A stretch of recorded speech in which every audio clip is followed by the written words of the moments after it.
안녕하세요. 이번 영상에서는 오텍이라는 업체에 대해서 알아보려고 합니다. 코스닥에 등록되어 있고요. 067170입니다. 지난주부터 시장에서 주목을 받던 종목인데 사업 분야가 흥미로워서 이번에 선정하게 되었습니다. 먼저 숫자부터 보면서 가도록 하죠. 먼저 매출을 보게 되면 매출이 그렇게 작은 회사는 아닙니다. 17년 8,241억의 매출이 19년 9,500억을 돌파했습니다. 상승세만 보자면 올해 1조 원 돌파나 그 아래 정도 머물 듯한데 코로나로 인해서 매출 영향을 받았는지 모르겠네요. 다만 영업이익의 경우에는 매출의 상승세와 같은 흐름을 가지고 있지는 않은데요. 영업이익이 등락이 있었다면 당기순이익 같은 경우에는 하락세를 그리고 있습니다. 물건을 잘 팔고도 이익을 꾸준하게 많이 남기고 있지 못한 이유가 궁금하네요. 여기에 최근 보고서인 1분기 보고서의 기준으로 봤을 때는 매출은 물론 이익과 모든 부분에서 부정적인 흐름을 확인할 수가 있습니다. 1분기까지 이렇게만 봤을 때는 코로나의 영향을 부정적으로 받고 있는 종목이 아닐까 싶은데 이런 오텍이 지금 왜 주목을 받고 있는지부터 하나씩 알아가 보도록 하죠. 오텍이 주목받는 이유는 역시나 코로나 때문입니다. 오텍이 음악 구급차를 생산하기 때문에 주목을 받고 있는데요. 꾸준하게 코로나19 확진자가 늘고 있는 와중에 오텍은 국내에서 유일하게 음악 구급차 생산 기술을 보유한 회사라고 합니다. 음악 구급차는 구급차 내부 압력이 바깥 기압보다 낮아서 내부 공기가 외부로 유출되지 않도록 하는 기능을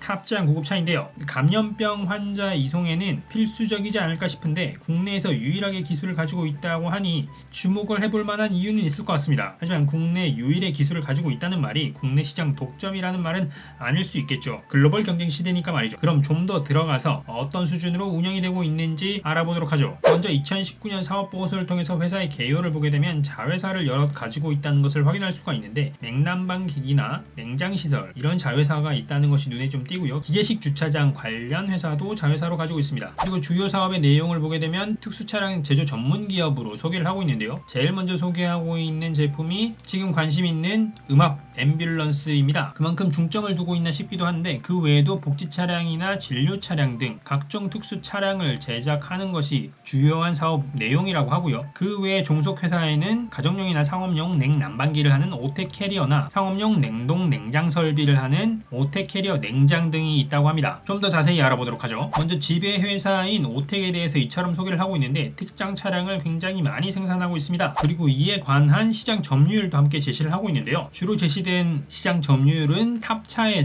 시장 점유율입니다. 탑차 같은 경우에는 생각을 해보면 수입차가 아닌 대개가 현대 기아차이긴 하니까 여기서 보여지는 자료 제공 출처를 감안했을 때 마켓쉐어가 그렇게 틀린 숫자는 아닐 것으로 추정됩니다. 그렇게 보자면 경쟁 회사가 몇 개나 되는지 확인은 어렵지만 관련해서 점유율 자체가 낮지 않은 수준이기 때문에 경쟁력을 갖춘 회사임에는 틀림없어 보입니다. 그리고 저희가 궁금하게 생각했던 특수형 앰뷸런스의 마켓쉐어도 확인할 수가 있었는데요. 역시 국내에서 유일하게 제조한다고 해서 시장의 독점이 아니긴 했습니다. 그리고 이 같은 수요는 주로 국가에서 발주를 하는 경우가 많기 때문에 국가 수요 같은 경우에는 정책에 따라 결정되는 것이고 그렇기 때문에 방향성을 가지고 지금 현재 수요가 어떻게 되고 있다라고 파악하는 것은 조금 어려울 것 같습니다. 정부 같은 경우에는 시장의 수요가 아니라 정부의 필요, 정부의 정책 방향에 따라서 결정되니까 말이죠. 하지만 그 점유율을 봤을 때 분명히 굉장히 경쟁력 있는 기업임에는 틀림없어 보입니다. 이렇게 보자면 시장에서 나름 제 역할을 하고 있는 오텍으로 보이긴 하는데요. 실제 매출의 구성을 통해서 좀 더 특징을 지어보도록 하죠. 연결 기준이 아니라 오텍만의 매출을 봤을 때 17년부터 꾸준하게 매출의 총계가 감소하고 있음을 알 수가 있습니다. 앞에서 저희가 간략하게 HTS에서 봤던 매출 같은 경우 그것은 연결 기준, 그러니까 자회사의 숫자를 모두 더한 것인데 특장차를 하는 오텍의 경우만 봤을 때는 실적이 오히려 나빠지고 있다는 것을 확인할 수가 있었습니다. 그리고 그 나빠지는 구성을 보더라도 수출과 내수 모두에서 매출이 감소하고 있었는데요. 다만 이 같은 전반적인 흐름에 가장 크게 영향을 준 것은 자동차 부품의 매출이었습니다. 자동차 부품을 제외하고 주요한 매출로 보여지는 완성차를 보게 되었을 때 완성차 같은 경우에는 탑차의 경우도 매출이 상승하고 있고 장애인 차량의 경우에도 그렇고 앰뷸런스의 경우에도 매출이 꾸준하게 상승하고 있다는 것을 확인할 수 있습니다. 그리고 탑차의 경우에는 그 사용 목적이 다양할 수 있어서 한 가지로 유추해내기 어렵지만 장애인 차량 시장이나 앰뷸런스 같은 경우에는 아무래도 대한민국이 선진국으로 한 걸음씩 나아가고 있기 때문에 이 같은 복지 시스템에 관련한 매출이 증가하고 있는 건 아닌가 쉽게 추정해 볼 수 있을 것 같고요. 이같이 오텍의 경우에는 매출이 감소하고 있었는데 연결을 통해서 전체 총괄해서 봤을 때 매출은 증가하고 있었으니까 어떤 자회사가 매출 증가에 기여했는지 한번 보도록 하죠. 먼저 자회사 중에서 매출의 비중이 가장 큰 오텍캐리어를 보게 되면 오텍캐리어의 매출이 꾸준하게 증가하고 있음을 확인할 수가 있습니다. 2017년에서 2019년 사이에 수치를 보게 되면 1000억 원 이상의 매출이 증가했다는 것을 확인할 수가 있는데요. 이뿐만 아니라 오텍캐리어 냉장 역시도 2년 사이 200억 이상의 매출이 증가했다는 것을 확인할 수가 있고요. 주차 관련 매출을 일으키는 오텍 오티스 파킹 시스템 같은 경우에도 2년 사이에 100억 이상의 매출이 증가하고 있음을 확인할 수 있습니다. 그러니까 매출에 대한 역량을 정리해보면 모기업으로서 역할을 하는 오텍의 자동차 부품 매출이 원래 차지하는 비중이 높았다 보니까 해당 부분의 매출 감소가 전체 오텍 매출 감소에 영향을 끼치긴 했지만 오텍의 특장차 완성차 부분을 비롯해서 에어컨 그리고 여기에 주차 설비까지 모든 부분의 성장이 오텍의 연결 부문 매출 성장을 이끌고 가고 있다고 확인할 수가 있습니다. 그럼 전체 기업 집단의 단위에서 숫자가 어떻게 구성되는지 좀 더 숫자를 확인해 보도록 하죠. 앞에서 봤던 대로 오텍 자체의 매출은 감소세지만 자회사 매출이 증가하기도 했고 특장차 완성차 부분의 매출이 증가하고 있었기 때문에 전체 매출은 증가하고 있는데요. 매출의 증가와 함께 원가율도 보게 되면 소폭 좋아졌습니다. 18년까지 원가율 84%였는데 19년에는 82%로 줄어들었습니다. 이렇게 보자면 자동차 부품의 매출이 이익률이 좋지 않은 것 아닌가라고 추정해 볼 수 있을 것 같고요. 원가율이 좋다 보니까 18년에서 19년 매출액이 3% 상승한 사이 매출 총이익은 17%나 상승했습니다. 하지만 그보다 더 많이 증가한 것은 바로 비용, 판관비입니다. 17년에서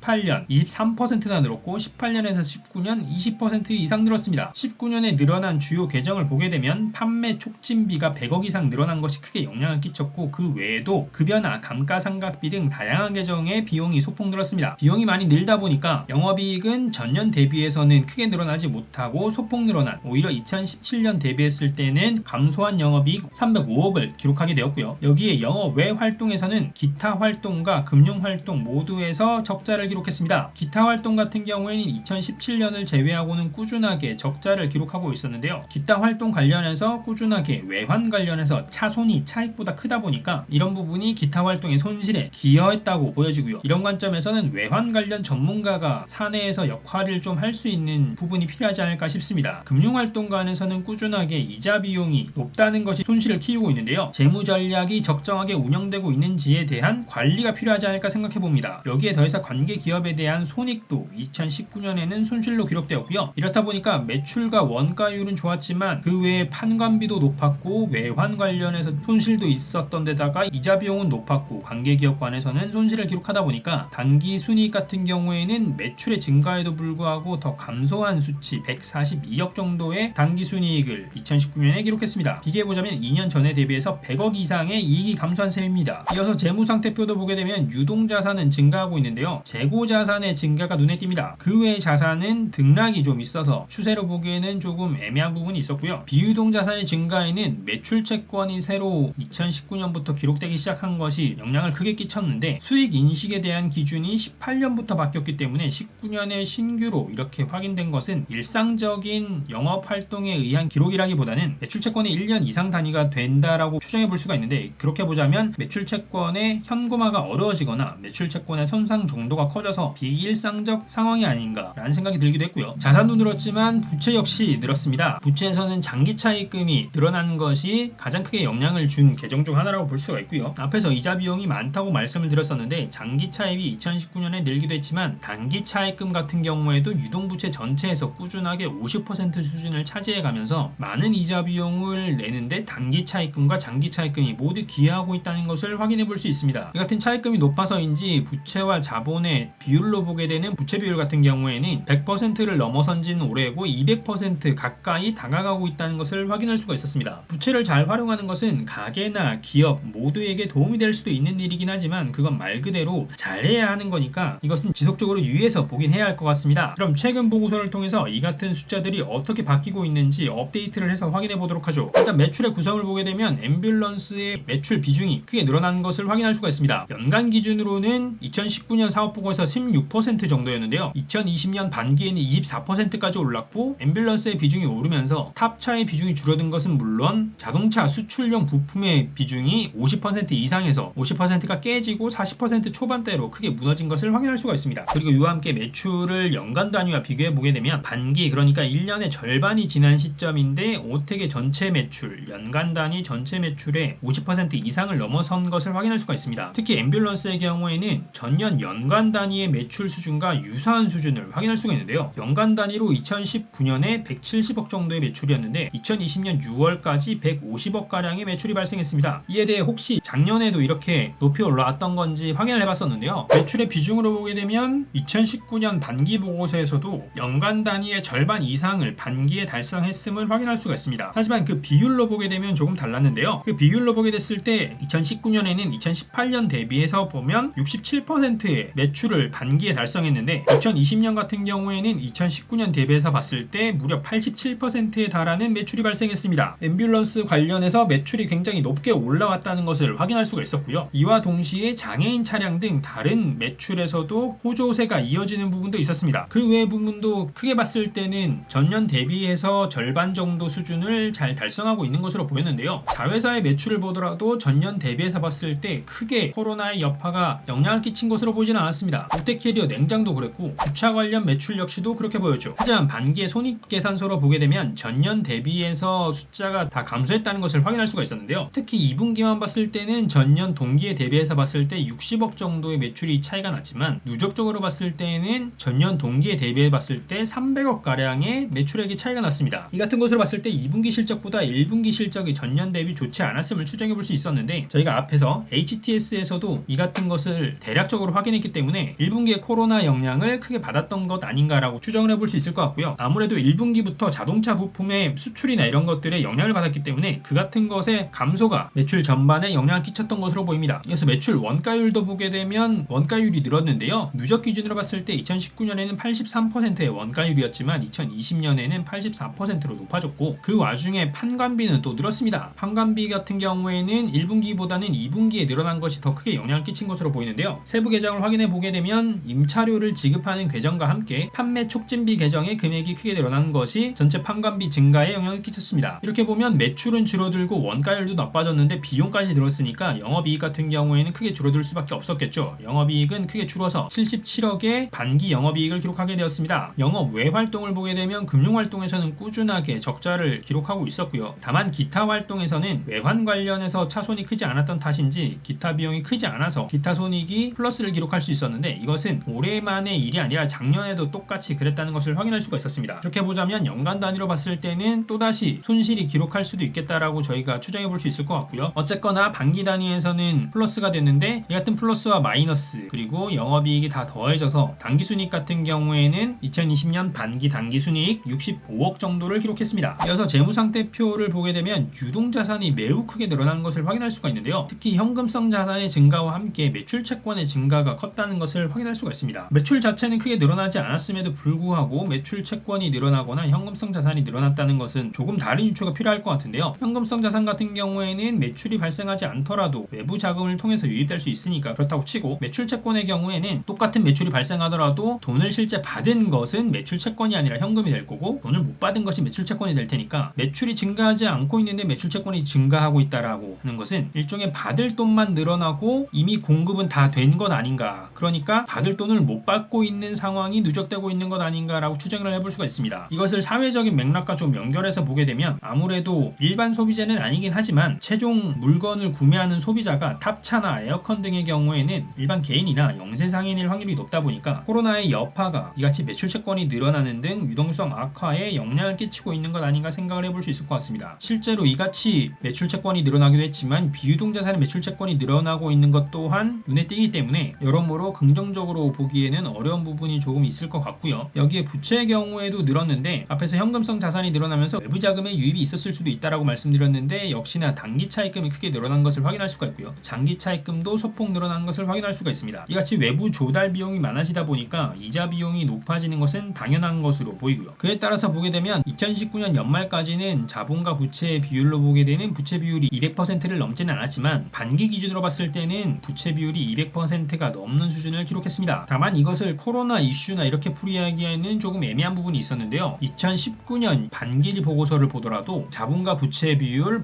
같은 경우에는 200%가 넘는다는 것을 확인할 수가 있었습니다. 이렇게 보게 되면 2분기 혹은 반기라는 이 시점 자체가 오텍의 관점에서는 부채가 많이 필요한 시점이 아닌가라는 생각도 들긴 했습니다. 자, 이까지의 오텍에 대해서 정리를 해보게 되면 오텍이 주목받고 있는 것은 국내 유일의 음압 구급 차량을 생산하는 역량 때문인데 실제 이에 관해서는 매출이 증가하고 있기도 했습니다. 다만 이 같은 이슈가 오텍과 오텍 매출 전반에 영향을 끼치기에는 아직 부족한 상황으로 보였고요. 이와 달리 재무 전반을 봤을 때는 이자 비용으로 이익을 까먹고 있다는 점이나 매출 채권이 바로바로 현금화가 되지 않고 있는 것으로 추정되는 부분들, 이런 것들이 눈에 띄었는데 코로나로 인해서 호조인 사업 부분도 있긴 했지만 숫자로만 봤을 때는 부정적 영향을 더 많이 받는 것 아닌가 하는 생각도 들었습니다. 숫자의 여러 가지 면에서는 이렇듯 우려가 좀 되긴 했었는데 오텍의 주가는 어떻게 반영되고 있는지 주가의 흐름을 한번 보러 가보시죠. 주가의 흐름을 보게 되면 코로나 이전에는 크게 주목을 받지 못했던 것으로 보이는 경향이 있습니다. 그러다가 코로나로 인해서 주가가 빠진 다음에 그 자리를 빠르게 회복하는 것으로 보이긴 했었으나 아무래도 직접적인 바이오주나 이런 것이 아니었기 때문에 바로 회복하지는 못했던 것으로 보이고요. 그 이후에 꾸준하게 관심을 받으면서 주가가 어느 정도 회복했습니다. 다만 저희가 앞에서 살펴본 바대로 아직 실적 전반에서 코로나의 호재가 이끌고 가기에는 부족한 부분이 많아서 크게 상승하지도 못하고 그 자리를 지키지도 못한 상태에서 현재 주가를 유지하고 있었던 것으로 보이는데요. 하지만 지난 금요일 8월 21일부터 주가가 크게 상승해서 8월 24일인 오늘까지 이어졌습니다. 이에 대해서 분봉으로 보게 되면 장 초반까지 강한 흐름이 이어지긴 했었습니다. 하지만 계속해서 강하게 갈지에 대해서는 확신하기 어려운 부분이 많았는데요. 먼저 앞에서 저희가 확인했던 것처럼 본질에서도 확신을 갖기에는 어려웠고 최근에 매수 주체를 보더라도 기관이나 외국인처럼 강력한 흐름을 보여줄 수 있는 세력의 유입이 크지 않았다는 부분도 아쉬웠습니다. 여기에다가 일본 기준으로 해서 거래량을 봤을 때 지난주 금요일이나 오늘의 거래량이 역대급 거래량으로서 그 이전에도 유사한 거래량 수준이 없었다는 점이 이때가 유독 특이했던 것 아닌가라고 생각을 해보게 되고요. 그렇기 때문에 이 위치까지 바닥을 다지면서 차근히 올라온 것이 아니라서 약간 위태로워 보이는 모습이 있었습니다. 하지만 오늘 오텍만 이렇게 주가가 장 초반에 올랐다가 꾸준하게 유지만 했느냐 하면 그렇지 않았습니다. 코로나 대표주라고 볼 수 있는 시젠의 경우에도 장 초반에 강하게 흐르고 난 다음에는 그 다음에 크게 힘을 쓰지 못했는데요. 물론 주가로만 봤을 때는 오르긴 했지만 거래량과 함께 보게 되면 장 초반 이후에는 거래량이 크게 붙지 않아서 매수세가 엄청 강하게 작용을 해서 주가가 올랐다고 보기에는 힘든 부분이 많았습니다. 그래서 어떻게 보면 적어도 오늘은 쉬어가는 장의 흐름이 맞긴 했었는데요. 이같이 쉬어가는 흐름이 오늘로만 끝이 날지 아니면 꾸준하게 이 자리를 지켜가면서 쉬어가 줄지 아니면 쉬어갈 때 크게 내려갔다가 반등하는 느낌으로 올라올지에 대해서는 계속해서 지켜봐야 할 것 같습니다. 아무래도 여러가지 시그널 중에 상승한다는 확신을 가져가기에는 시그널이 약하기 때문입니다. 그래서 저는 오텍에 대해서는 장 초반의 거래량과 시초가를 보고 대응을 할 계획을 가지고 있습니다. 자, 오늘은 움직이는 음압 병동, 음압 앰뷸런스로 주목을 받고 있는 오텍에 대해서 알아봤습니다. 기사를 찾다 보니까 이 같은 음압 앰뷸런스에 대한 수출이 언급되기도 했었는데 실적에서는 아직 보이지 않았던 게 아쉬웠고요. 하지만 코로나로 인해서 방역 강국으로 한국이 세계에서 인정받고 있는 만큼 올해를 기점으로 글로벌한 오텍이 되길 바라는 마음도 있습니다. 그럼 오늘의 영상과 정보가 투자를 하시는 모든 분들에게 도움이 되었으면 하고요. 저는 다음에 또 새로운 정보와 주식으로 찾아뵙도록 하겠습니다. 감사합니다.